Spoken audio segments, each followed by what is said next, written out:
Semangatlah dalam mendalami ilmu.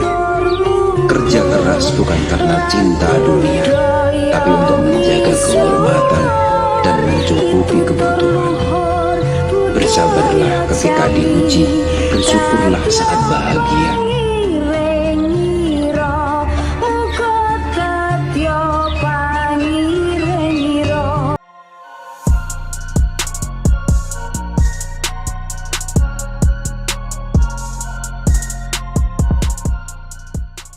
Gus Samsudin disebut memiliki ilmu kulhu geni. Secara sederhana, ilmu kulhu geni merupakan ajian untuk membakar makhluk halus seperti jin. Ajian ini memiliki doa atau mantra khusus. Menurut informasi yang beredar, Gus Samsudin menjadi salah satu ahli spiritual yang ditakuti oleh dukun santet berkat kemampuan kulhu geni tersebut. Sedangkan kulhu geni diciptakan oleh guru Sunan Gunung Jati, yaitu Sunan Ampel. Dikisahkan, dari sekian banyak guru Sunan Gunung Jati dalam mempelajari ilmu agama, salah satu gurunya yaitu sosok sesepuh Wali Songo, yaitu Sunan Ampel. Sunan Gunung Jati banyak belajar dari ulama-ulama tersohor di tanah Arab.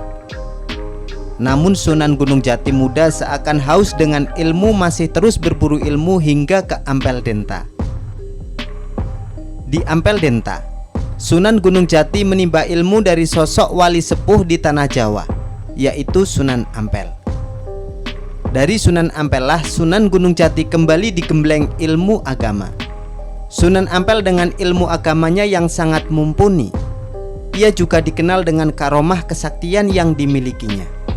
Salah satunya kesaktian yang dimiliki Sunan Ampel adalah satu ajian yang sangat luar biasa, yang hingga saat ini masih sering didengar di kalangan supranatural. Ajian yang diciptakan Sunan Ampel dikenal dengan nama ajian kulhu geni dan kulhu sungsang.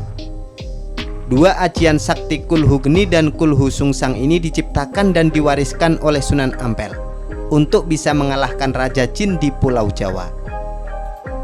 Baik kulhu geni maupun kulhu sungsang diambil dari ayat-ayat Al-Quran atau dari potongan surat Al-Ikhlas yang kemudian dilanjutkan dengan doa dalam bahasa Jawa.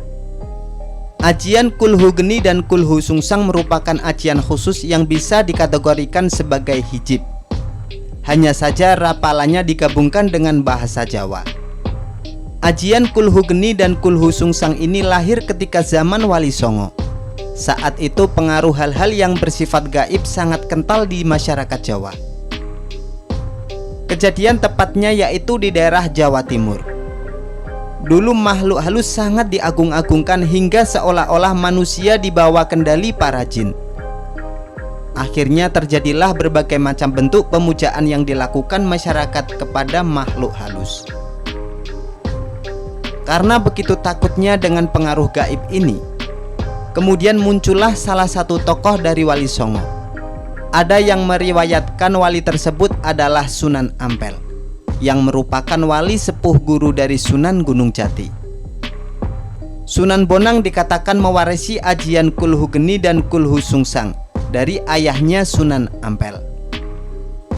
Ajian kulhu geni dan kulhu sungsang diciptakan Sunan Ampel bermaksud menghentikan semua ulah para makhluk halus dan juga para jin jahat. Singkat cerita, terjadilah peperangan antara Sunan Ampel dengan Raja Jin yang selalu mengganggu masyarakat tanah Jawa dan mengajak untuk menyekutukan Allah Subhanahu wa Ta'ala. Dengan menggunakan ajian kulhu geni dan kulhu sungsang, pertarungan dahsyat antara Raja Jin dengan Sunan Ampel terjadi. Raja Jin yang menguasai banyak ilmu gaib yang bisa membuat pertarungan dengan Sunan Ampel berjalan begitu sengit dan begitu lama, hingga Sunan Ampel menggunakan ajian pamungkasnya, yaitu ajian kulhu geni dan kulhu sungsang. Akhirnya Sunan Ampel berhasil membuat Raja Jin dibuat tidak berdaya.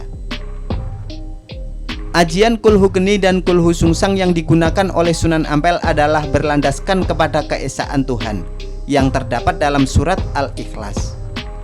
Kemudian dibuatlah semacam perjanjian antara Raja Jin dan Sunan Ampel, yang intinya bila ada orang yang membaca potongan kulhu atau surat Al-Ikhlas, maka para jin dan kawan-kawannya di tanah Jawa harus segera menghentikan seluruh aktivitasnya dalam mengganggu orang tersebut. Maka sejak saat itulah ajian kulhu geni dan kulhu sungsang dikenal sebagai ilmu yang efektif untuk mengusir jin dan makhluk halus, khususnya di tanah Jawa. Rasa